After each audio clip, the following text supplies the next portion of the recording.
We turn next to our coverage of COVID-19 and the challenges that contact tracers are now facing in Alberta.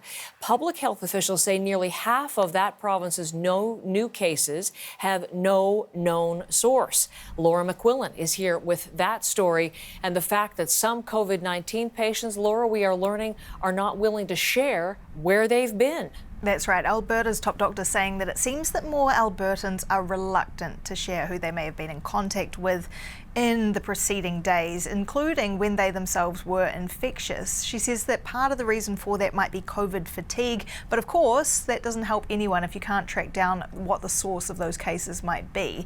The number we're looking at is 43%, and if you take a look at this graph of the new cases in Alberta, you can see the latest numbers higher than what they were back in April, and nearly half of those cases of unknown origin. Now that's actually more than the cases that are linked back to contact with a close contact or to travel or other reasons, because so many people either can't remember or don't want to share those details.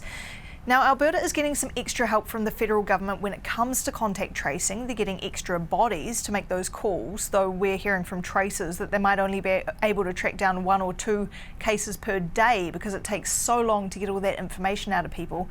And when it comes to trying to get people to give up that information, it is a huge issue. Here's what one infectious disease specialist told us about that. It's concerning because it really does limit the, potential use of contact tracing. Delving into that and sorting it out would be very important, because part of the whole, structure that we need for succeeding this fall and winter is having, public trust and engagement in the process of testing and tracing and isolating. And so that's a big flag, I think, that needs to be looked at. And Alberta isn't the only province having this problem, Heather. We know in Ontario, for instance, a really similar number of cases said to have no known epidemiological link, so no source of information as to where it would have come from either. And also those contact tracing efforts are running into some walls in Ontario and Quebec. We're seeing in Toronto, Ottawa, Montreal, contact tracers say you have to call your contacts yourself because we simply can't keep up. And now in Alberta, Dr. Dina Hinshaw, the top doctor there, telling people that they need to compile a list of people they might have been in contact with in the past 14 days if they do test positive, because those names are going to be needed. One of the things that you hear, Laura, from experts is the app would help, the federal COVID alert app. Alberta has not yet signed on to that. Is it going to? When might it do so? What's the latest? They say they plan to, but they're not giving any indication of when that might happen. And just on Friday, we heard Prime Minister Trudeau saying that there are still discussions ongoing with Alberta and with BC, which is also not on the federal app. Alberta does have its own app in place. You're looking at it there, Alberta Trace Together. Nearly 6% of Albertans have downloaded it.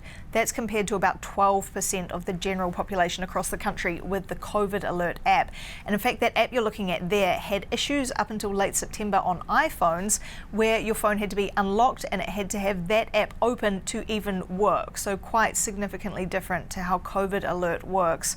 We got a statement from an Alberta health spokesman who told us that they're working with the federal government on how to transition the hundreds of thousands of users of Alberta's Tracer app over to the federal program.